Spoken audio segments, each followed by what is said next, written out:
Great. So good morning, good afternoon, and good evening all joining us here. My name is Gargi Wable Grandner, and I'm the Director of Nutrition and Food Systems at ACDI VOCA. On behalf of ACDI VOCA, I welcome you all to this very important panel titled Building a Roadmap for More Nutritious Food Systems. Today, we have the privilege of hearing from two experts in the field of nutrition and food systems, Dr. Purnima Menon and Dr. Akhter Imam. Dr. Purnima Menon is Senior Director, Food and Nutrition Policy for the CGIAR and the International Food Policy Research Institute. She leads research teams who conduct implementation research on scaling up interventions in nutrition, agriculture, gender, technology, and health. Dr. Menon collaborates widely and invests deeply in research translation by engaging with policy communities. Dr. Menon has a PhD in International Nutrition from Cornell University, an MSc in Nutrition from University of Delhi, and has research experience in India, Bangladesh, Nepal, Ethiopia, Haiti, and Vietnam. Dr. Purnima Menon, or Purnima, thank you and welcome. Dr. Akhter Imam is the Deputy Director at the Bangladesh National Nutrition Council, or BNNC. He has 10 years of blended experience in health, nutrition, and population. He has been leading monitoring, evaluation, and research platform at BNNC and has successfully led national and subnational level multi-sectoral planning, strategy development, program analysis, and periodic reviews of national programs, such as the Second National Plan of Action for Nutrition. He is the focal person for the Scaling Up Nutrition Initiative and for USAID's Feed the Future Bangladesh Livestock and Nutrition Activity. He worked for NGOs prior to joining the government, focusing on poverty alleviation, sanitation, food and nutrition, and maternal and child health. Dr. Akhter is a dental surgeon with an MPH from Royal Tropical Institute, Netherlands, where he specialized in health system policy and management. Dr. Akhter, thank you and welcome.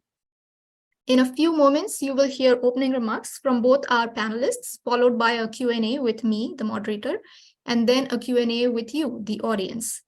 We encourage you to introduce yourselves in the chat and also use the space to ask questions to the panelists, and please address your question to the panelist you would like to ask the question. A word of caution though, we will do our best to direct most of your questions to the panelists, but please keep them short and sharp, which makes it easier to funnel through them and maximize the audience Q&A time. We hope that today's dialogue will lead to meaningful debate and deliberate action to make food systems more nutritious globally. We also have a tech moderator in the room who will be attentive to any tech support queries. With that underway, I would now like to introduce the topic and pose some questions to our panelists before they open with their remarks. So our topic for today is building a roadmap for more nutritious food systems.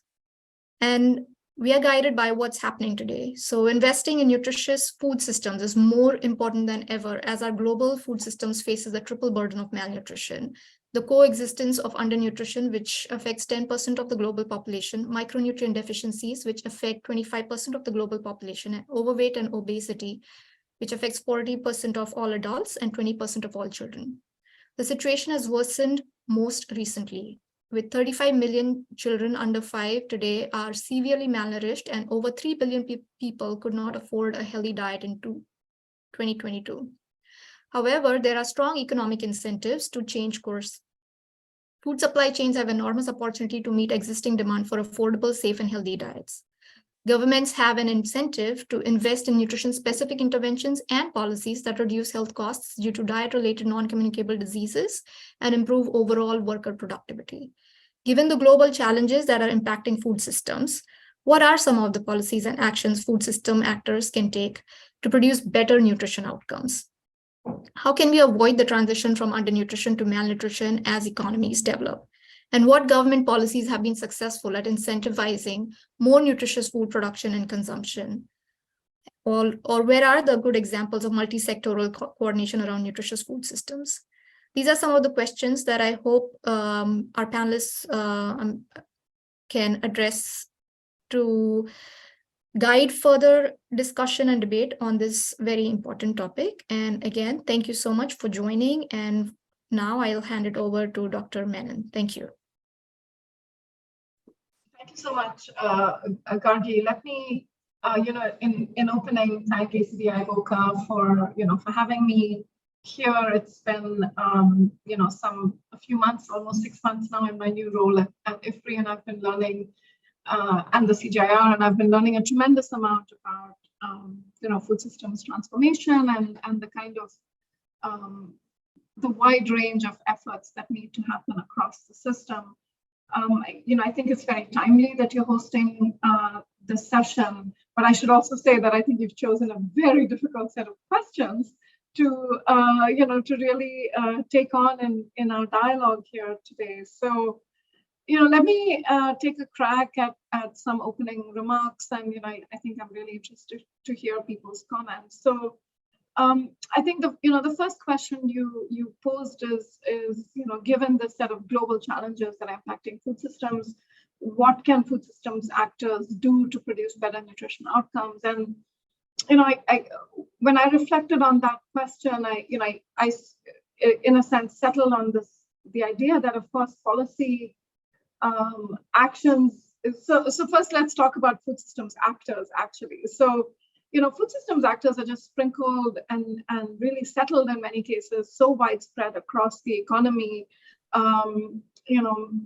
The food system in many cases, both agriculture and everything that's associated with what happens after food production and in terms of getting food into markets and onto people's plates is really central to the economy of many countries. And so the number of actors that are involved in that, shaping that food system and what happens around it are just really so widespread, right? And they're those actors and the actions they need to take or that they're taking right now are distributed across a wide range of very diverse sectoral remits. If you think about, government ministries or departments, they sit in these many different places. And so, when we think about food systems transformation, I think you have to really, ask the question of, are we clear about the challenges that exist in any specific, food system, whether that's local, subnational, national, or even regional, and are we around that set of challenges able to identify a set of food systems actors, each of whom may need to change in ways that sometimes are, somewhat uncomfortable for each of them to get to, get the entire food system to transformation in a sense.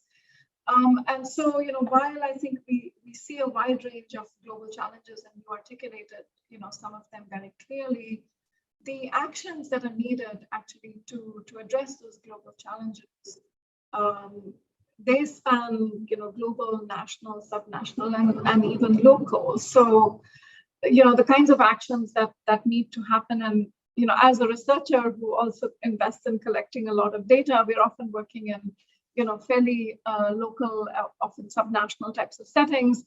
It makes it easier in some ways to pin things down. But in doing some work recently to help design a very local food systems assessment at a district level, I was just reminded about the wide range of actions that need to happen.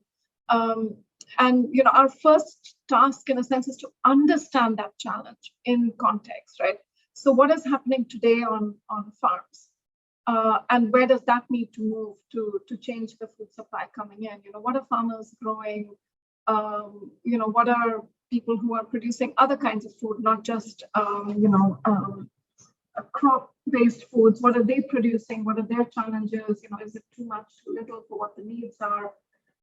What incentivizes their production patterns? So there's a set of things that relate just to that production aspect of the food system that I think is really critical for people to understand, because once we understand that, then you can begin to think about, well, what needs to change in that production system to deliver, both nutritious foods, but also to prevent environmental damage and create incomes for farmers. These are the things and the kind of goals that are being discussed in that production system.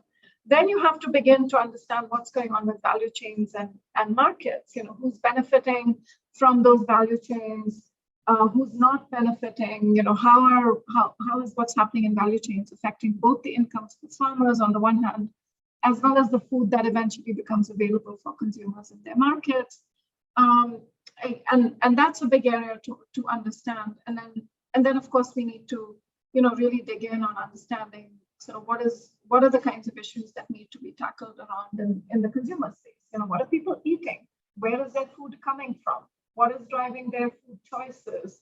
And going from that understanding to say what is happening in the policy space that creates that kind of consumer level engagement with food, right?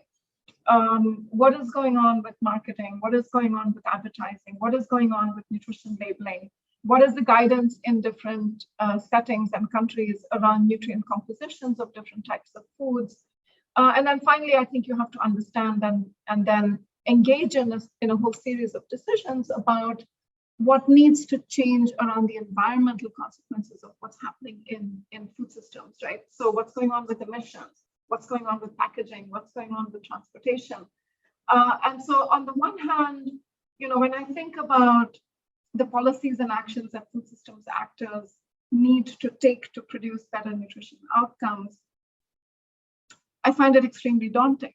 And so I think, but on the other hand, I think if you begin to break things down, to what needs to happen in the production space, what needs to happen, in and around consumers' diets, maybe we get a little bit closer to identifying, those critical things that need to begin to change. And, as a researcher, and as someone who's sort of very dedicated to the enterprise of helping data inform some of these decisions, I'm struck by how poor some of our data systems are around food systems. You are very unlikely to find in any context all the information, or at least all the critical information that you need to help guide a set of food systems diagnostics and then identify your best bet actions. So I think there's, for me, it's going to require that we understand and appreciate that this is going to take a whole of society and a whole of government approach to get us to the level of transformation that we're looking at. But we also can't sit in and use that as an excuse, because if we sit there and we say, oh, it's going to take everyone to do everything, it just becomes overcomplicated, and then nobody sees what actions they can take, right? So in a sense, I think our job as people who study food systems, who worry about different aspects of the food systems every day, perhaps, is to help those food systems actors identify critical actions and doable actions that people can really take.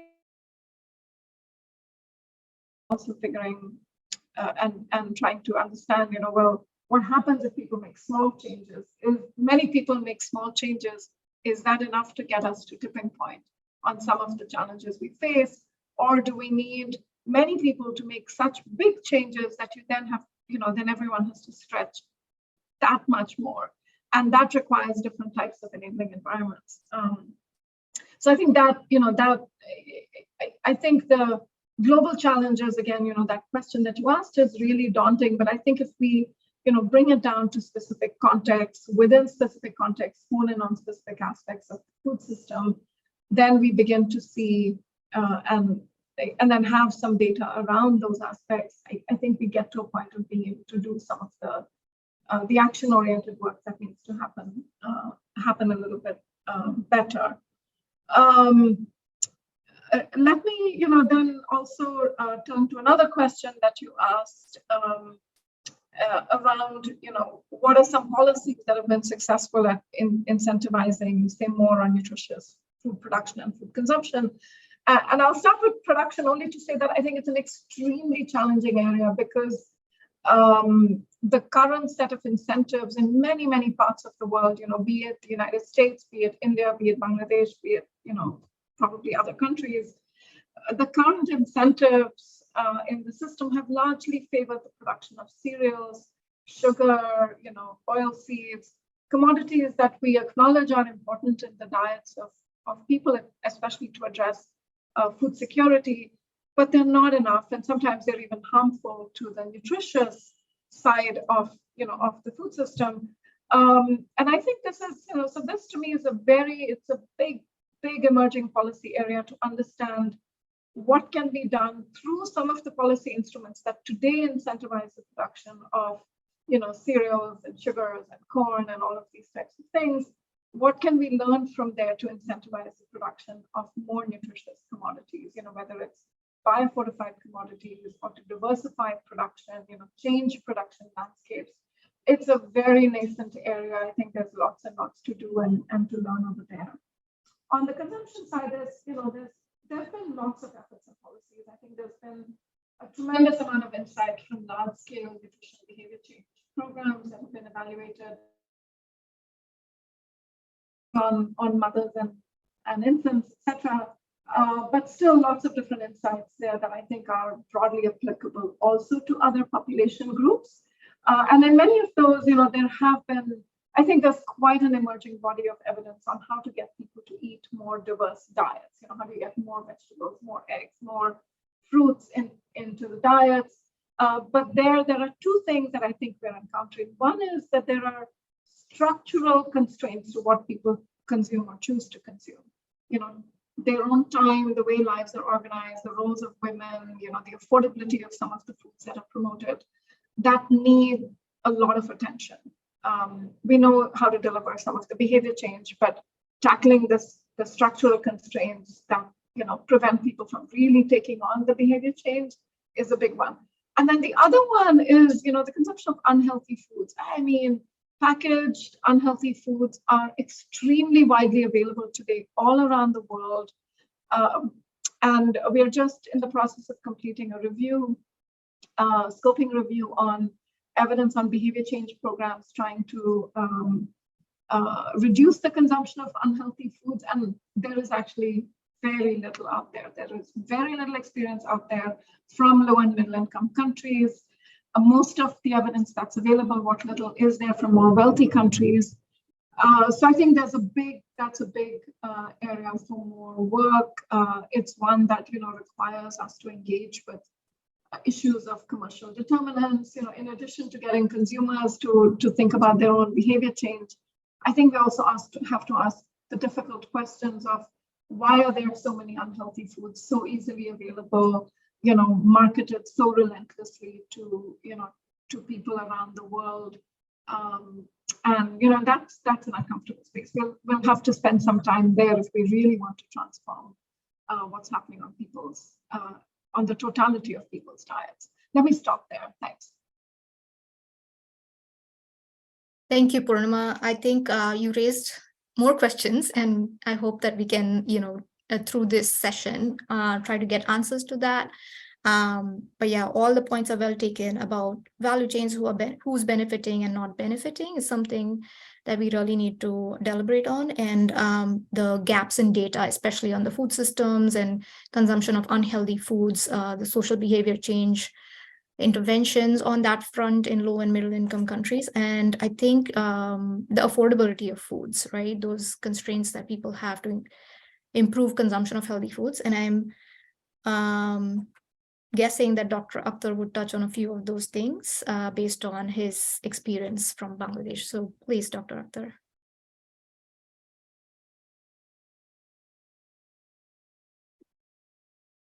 Okay, thank you very much, Gargi, and thank you very much for introducing me as well, and especially thanks to the ACDI VOCA for nominating me to speak something on this very special occasion. Thank you once again.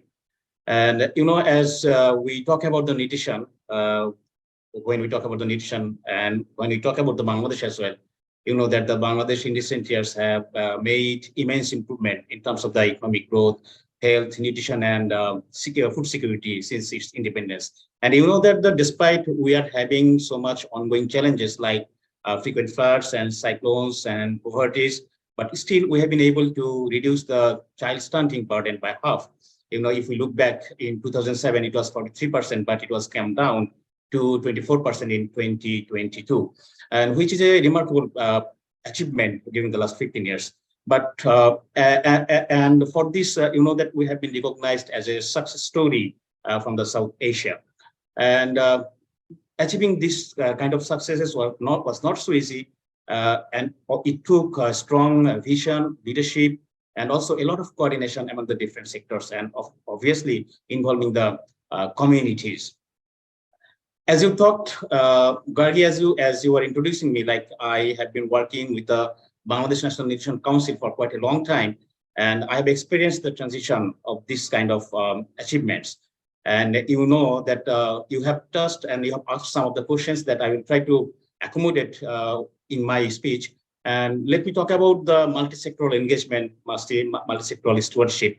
And you know that the Bangladesh National Nutrition Council has been steering the multi-sectoral approach, taking all the relevant stakeholders like 22 relevant ministries, NGOs, private sectors, civil society organizations, and also with the some networks to address all of the nutrition-related services across the country, as well as the food habits to improve nutritional status, particularly women and children. And you know, when we talk about the nutrition, also we talk about the micronutrient deficiency, which is a very important parameters of the nutritional aspect. So we also wanted to address the micronutrient deficiencies as well.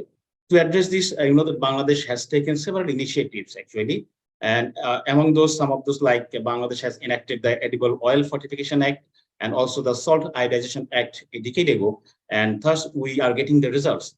And with the collaboration of the Minister of the Women, Minister of the Health, and Minister of the Education, those are working together to implement the countrywide distribution of the vitamin A tablets, iron and folic acid supplementation at the educational institutions, health facilities, and also in the community clinics. And you know that this has brought a massive reduction in terms of the anemia among the adolescent girls and childbearing women. And also we know that the improving nutrition does not mean to only touching the micronutrient deficiencies or stunting or obesity, but at the same time, it also means that we need to improve the availability, access, and affordability of the nutrient-rich food as well. And in this regard, actually, we need the collaboration of with the trade and industry partners as well. And Bangladesh government has been doing in this aspect as well in a lot. For instances, through the Minister of the Industry and Minister of the Food, the government is providing the fortified rice and oil at a subsidized price to improve the access to more nutrient-dense staples, you know. And also we are engaging the private sectors also as well to reduce the consumer and producer dependency on cereals, because you know that Bangladesh is a rice producing country and people are depending and taking more cereals than the animal sources protein. So we are trying to reduce the dependency on the cereals, and also we are trying to enhance the consumptions of the animal source protein foods. In this regards, Bangladesh government has taken several initiatives to increase the production as well as the consumptions. For examples, if I come up with an example like Ministry of the Livestock has been doing, they have been implementing a project to increase the production of the beef with supplying the lot of technologies, adequate medicines, and along with the capacity building of the farmers. So that the increase the production of the meat, and we can distribute to the across the people in the country. And along with that, as we regard the partnership is a very important aspect, and also Bangladesh government has been partnering some of the projects like with the ACDI VOCA-led livestock nutrition project that has been implementing in Bangladesh. In an aim to diversify dairy products in affordable packages to improve access, also is being promoted through this project. And so with all these efforts, the prevalence of the undernourishment came down from the 16% back in 2016 to only 10% in 2020. With this, I also would like to highlight some of the initiatives taken by the government that I think that are unique initiatives. That is the My Village, My Town initiative that was incorporated in 8th five-year plan of the Bangladesh with an aim to boost the private sector investment in agricultural system, agri-food market system actually. And it involves the modernization of the agriculture in order to establish the rural growth center for the food processing, marketing, transportation, for the locally produced food, because you know that in Bangladesh we are lacking these things. We are lacking this appropriate supply chain management. We are frequently losing the products that we have been producing. So following these things, we are trying to address those things as well. And also with the application of the ICT, to make the market linkages and also to enable the critical flow of the information for making our food system more competitive, also resilient and nutritious as well. And especially, with the face of the climate change is very important. And as you know that in Bangladesh, we are exceptionally vulnerable to the natural calamities. Like I said before, like floods, tornadoes, and these are the things which are being exacerbated by the climate change impacts. And as such, we often experience food shortages. And that's why we have come up with some kind of responsive mechanism like early multi-risk early warning system and also rapid emergency response system. For instance, we have developed a food package with diverse and nutritious food, and it has been specially designed for the emergency situation to address the food shortage during the emergency. And so that also, but for the long-term and sustainable approach, we are trying and promoting to develop, to produce the different stress-tolerant and high-yielding micronutrient-rich crops that can improve the overall food and nutrition security and also in terms of the economic resilience. And let me talk about one of your questions, like you asked about the how can we avoid the transition from the undernutrition to malnutrition as economies develops. Well, certainly in our case, economic growth, poverty reduction, and increase the household income, and also obviously women's empowerment is the critical driving force for our development success. For example, if I can come up with an example that during the last 2 decades, employment of the women in the garments industry has increased threefolds. That was it was like 14% back in 2000 to 39% in 2018. So there has been a massive increase in terms of the women participation in the employment. And obviously, this has been an impact of rapid urbanization, also the reliance on ultra-processed food. So these are the things that we have also conducted survey, that is Bangladesh Health and Demographic Survey. We have found in the age of the 6 to 23 months of the children, those are fed a sweet beverage, and nearly 1 of the 2 children consumed unhealthy foods when the survey was done. So it is very alarming, and really we need to look at the activities or interventions those can address those things. And also, if we talk about the children that are making the unhealthy food habits and at this age, and we all know that these are the contributing factors to the obesity in the adulthood. So what are we doing in terms of the policy? Well, we took a data-driven approach to tackle this emerging problem. And we have been assuming that in coming years, almost 60% of our population will be living in the urban areas by the 2050. And these unhealthy food consumptions at a young age can significantly contribute to health, to obesity and diet-related NCDs. And that's why we have decided to institutionalize the maternity leave, as well as the provision of the daycare center for the better service to the babies, children, and as well as the mothers. So they can provide the care, they can breastfeed their children in order to promote the nutritional status in the workplaces as well. And also the enabling women's access to microcredit and targeted social safety net programs are also playing a very important role. And one of the example is that government to person payment system, and that has been found very effective in reaching out the right person and also ensuring the right food choices. But still, we have a lot of challenges to make sure the transformation of the dietary behaviors of the people population, and we must address those things through the behavior change, social behavior change communications as well. With all these things, I think that the building on these commitments towards the transforming food system, there is still a considerable potential for strengthening the regional and global cooperation, and we can accelerate the learning and program implementation as well. And we here in Bangladesh, we are trying to move forward with the actions under the United Nations Food System Summit, with the commitments from the Nutrition for Growth Summit that was held in Tokyo. Our Honorable Prime Minister has committed some of the commitments to achieve the nutrition target, and also some other WHO commitments, that means World Health Assembly commitments. And these are the important steps, and we are looking forward to make sure the partnership that is also the SDG 17 Global Partnership for Sustainable Development. And I must say that, yes, we are progressing, but at the same time, we have still some kind of challenges. So we need to learn more from the evidences across the world, And also the multi-sectoral activities that we are doing, that is very effective. We are doing it across the country, even in the national and subnational levels. So we are implementing many activities, and that is the result we are getting. But still, we still need to go a long way.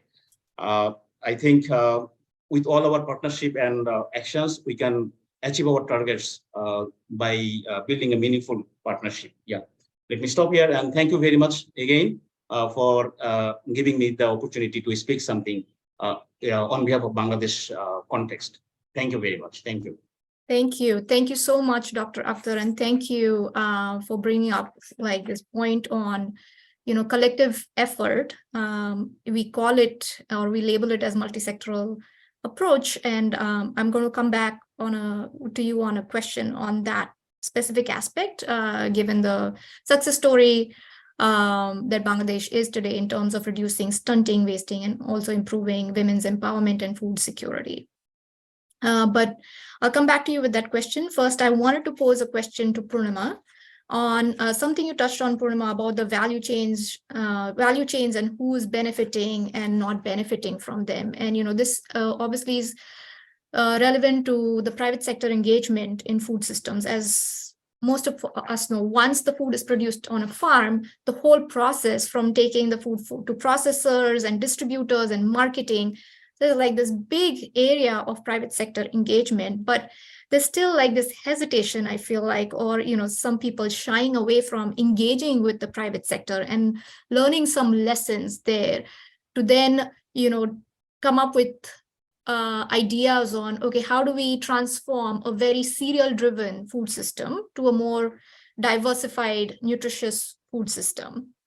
So I wanted to kind of like throw that question to you, Purnima, about how do you think, especially like people in research or even nutritionists, how can they effectively engage with the private sector and towards what outcome could that engagement, like what could that look like? Thank you. So, I mean, firstly, I think lots of nutritionists do work with the private sector and, in various capacities. Some of the big food companies remain some of the biggest employers of nutritionists and other such things. At the same time, there is quite some emerging evidence. I mean, just from maybe a couple of months ago, a Lancet series that, speaks about the commercial determinants of health around the world, and basically posits that 4 industries together, or these 4 industries, and I'll mention them in a second, have among the worst impacts on the health of populations around the world. Okay, the tobacco industry, the alcohol industry, the fossil fuel industry, and the food industry. Okay, I don't think this is a place where we expect it to, or we want the food industry to be sitting. But the challenge is that the reason that the food industry is sitting right out there with these other well-known and well-recognized public health damaging industries, alcohol, tobacco, fossil fuel industries, is because of a cluster of practices that are exercised by very powerful players in the food industry to shape and to shape what happens to get their products out in front of consumers, right? There's lobbying, there's investments in enormous investments in shaping food environments in ways that increase the consumption of many of these unhealthy foods, etc. And I think this is why engagement with the private sector on issues of nutrition is that space of discomfort for many in the nutrition community. It is a challenging space. It's one where that particular industry isn't necessarily selling the best products, isn't necessarily, putting the best out there, is having, some really significant damaging impacts on public health. So I think there are many, in the nutrition and public health community in particular, who, hesitate about, what is labeled engagement. And so it sends a signal that engagement means you have to always only work with, private sector to further their interests. I think we have to open that box up, quite thoughtfully, and say, what is it that needs to happen there? What are we trying to change over there? Where is it that one has to work with, and where is it that one has to work primarily in the interest of public health, and oftentimes even keep food industry away from certain areas of public policy making and things like that. So that entire box is something that needs to be opened, that needs to be looked at in a very careful way. There are many things that can be done with private sector, but I think above all, when you look at public policy in particular, you have to ask what public policy is in the service of, right? Public policy is in the service of creating better public outcomes, better public health outcomes, or better outcomes for the planet, not, and it goals and other such things, but it has to be done without bringing in those conflicts of interest, right? So I think there are policy levers around food and the food industry that, that many countries are beginning to exercise in the context of, engagement or sort of grappling, I would say, more than engagement, it's grappling with the, with what's going on in the food, in the food sector and the food industry. And those include, work on labeling, on marketing regulations, on advertising regulations, on packaging, guidance, in some cases on taxes.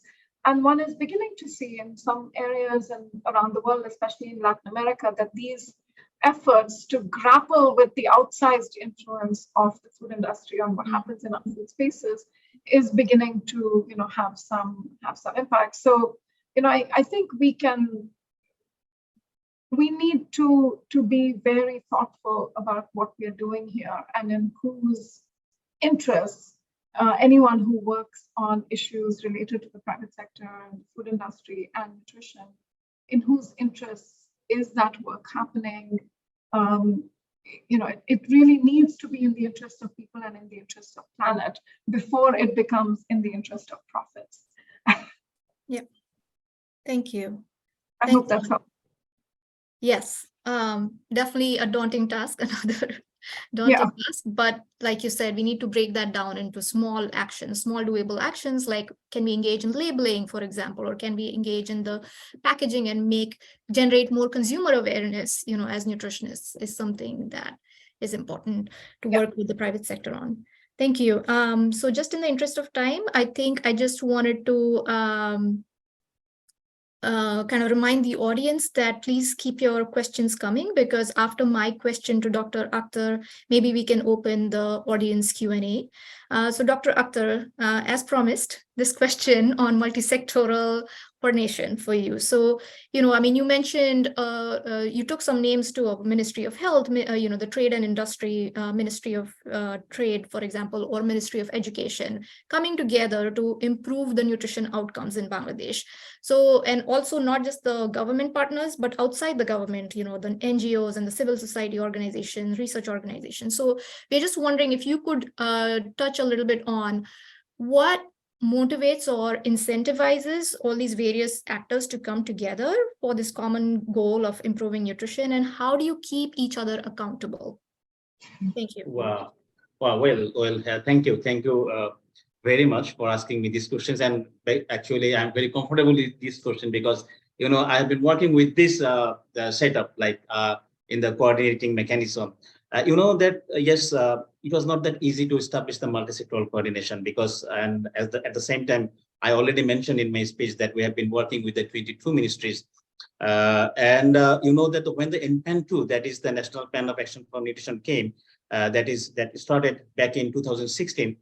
It was like we started with the 17 ministries, but later on it expanded to 22 ministries, as because we have been really able to involve all of the relevant ministries. Now the question comes how we have involved those ministries. In the NPAN2, it was clearly described that which what are the activities those are responsible, those should be done by the different ministries. So what we did that we sorted out the focal and alternative focal person from the different ministries, and we regularly try to sit with them and also try to sensitize them about their responsibilities and about their roles.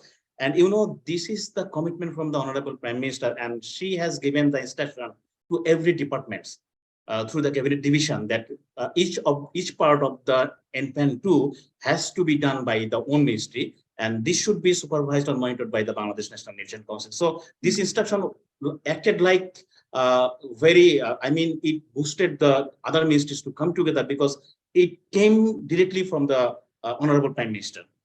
That is also one thing. And the other thing is that we regularly try to hold the sessions with the different ministries all together, so that, and we try to collect the information, how much they have done, what are the obstacles they are still facing, and we try to accommodate all those things. And the other thing is that we have in the subnational level, because that all of the departments have their representative at the subnational level as well.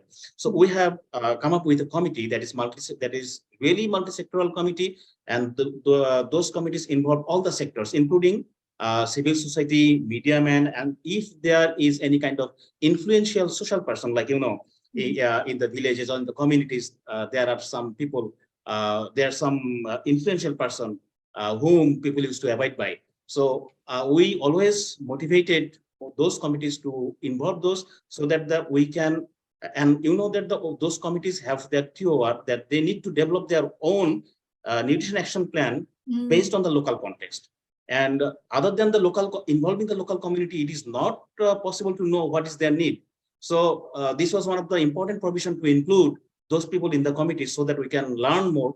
And another thing is that we regularly monitor, and we have developed a multi-sectoral online monitoring system so that we can track the progress and obstacles, and even including the budget, how much budget they have been spent till even in the middle of the year, and so that they can take the corrective measures. And also we are trying to hold the scientific sessions and as well, and also we try to find out where are the pitfalls, where are the loopholes, and we always try to encourage the formative research so that we can in future we can try to modify the policies if we need.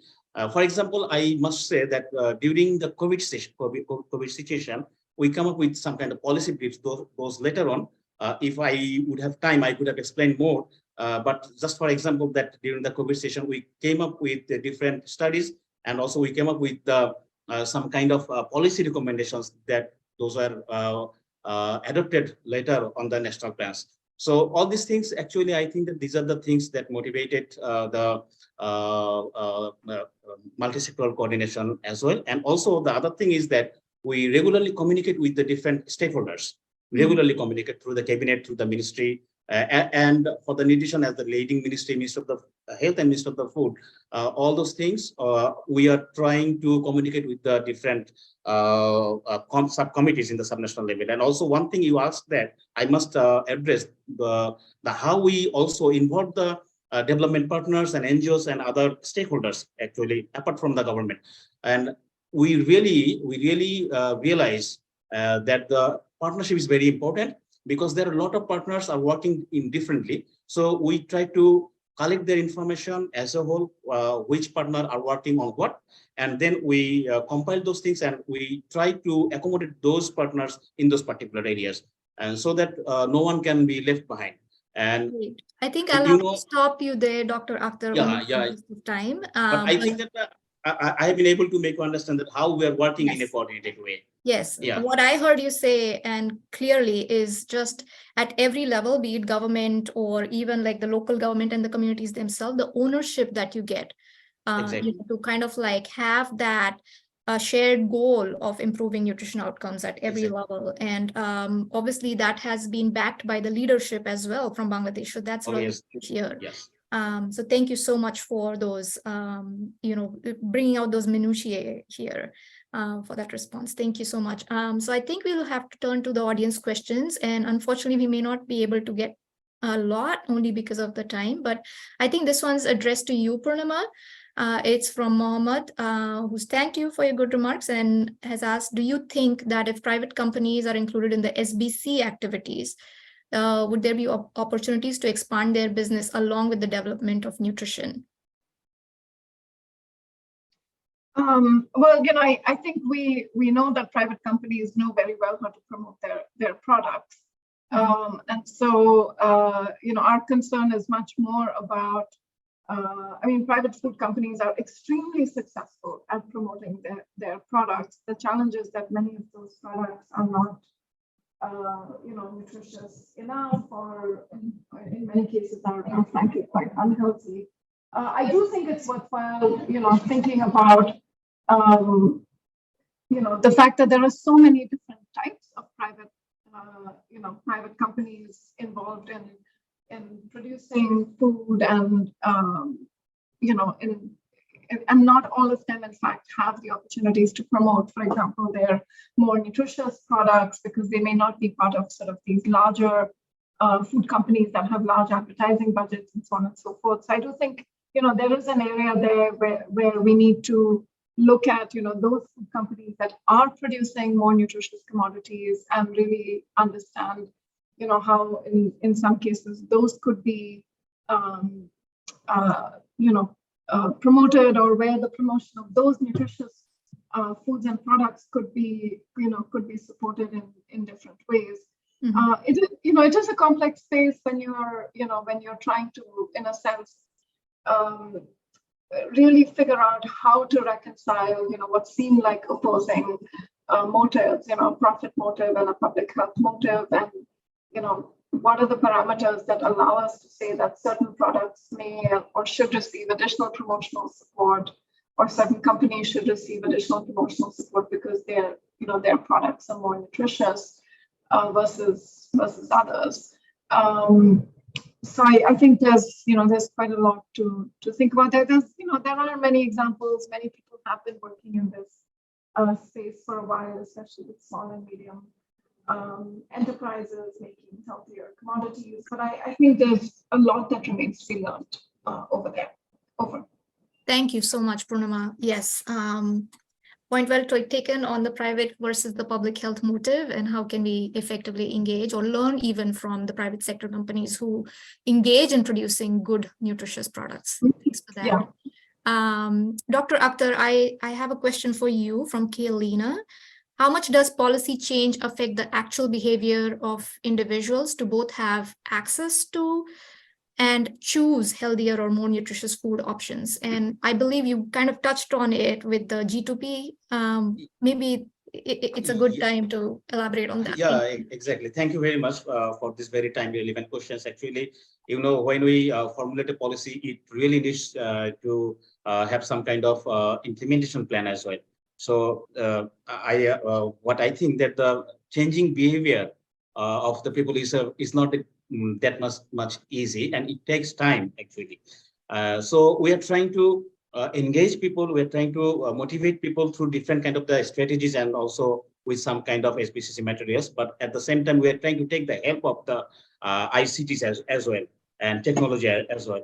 For example, if I can say, like I said in my speech, that government has been trying to implement the government to people pay system, and it is actually has been designed for the beneficiaries, where those will be owning a electronic chip, and including all the databases within the chips, and those chips, electronic chips, and also the security programs has been especially designed that they will buy some kind of targeted foods from the targeted shops, so that they cannot use those money for purchasing the different items. They need to buy the nutritious food that was actually designed, and when they will be buying the foods, automatically we can monitor out of those chips, because we have all the data who is purchasing what. So with these things we can monitor also, and I think that in course of the time, this policy, when it turns into action, I think that it will also help in changing the people's behavior. So there are some other examples as well. So I think that these are the things actually we are trying to address the people's need, local need, and also we are trying to develop the habit of the locally produced food. Those are available but very nutritious. Thank you. Thank you, Dr. Akhter. I think that is a really great example to kind of at least initiate that behavior change by tracking food purchases and to understand what people are choosing to buy once they have those, with an extra set of income, etc. So thank you. I think we've come to a time where we need to wrap up. I first of all would really like to thank both of you, Dr. Akhter and Purnima, for your very insightful remarks on how to go about this very daunting task. I mean, Purnima, you talked about like some directions that we need to take, whether it is improving the data that we need to make these policy decisions, how do we reduce consumption and food choices on unhealthy foods, for example, and the whole food production side that needs a boost in the positive direction to be more mindful of both the people and the planet. So thank you so much for those insightful remarks, Purnima. And Dr. Akhter, you shed light on so many good examples from Bangladesh, both on nutrition, the multi-sectoral approach, but also how to influence food choices and also how to do short-term and long-term programming, given the fact that climate change is affecting all of us, and it begins with how it affects the food production system. And only if you have the food produced in a more sustainable way can you go into food processing and marketing and consumption sustainably. So thank you so much, and thank you also to all of you who have attended the panel. Thank you for your time and the set of questions you asked, for your introductions. We hope that this has initiated a good dialogue and deliberative action on improving or giving us a roadmap to improve food systems to become more nutritious, resilient, and more beneficial to all the food system actors involved, but also the people and the planet. Thank you so much for joining. Thank you very much. Bye. Bye. Thank you. Bye-bye.